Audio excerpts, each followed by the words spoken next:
So where I am now, guys, Phong Nha waterfall. Pretty steep.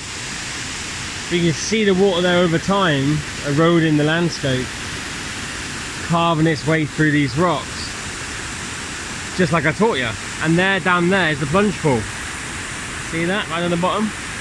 Down there, the camera. Down there is the plunge pool. So obviously a waterfall is a vertical drop, isn't it?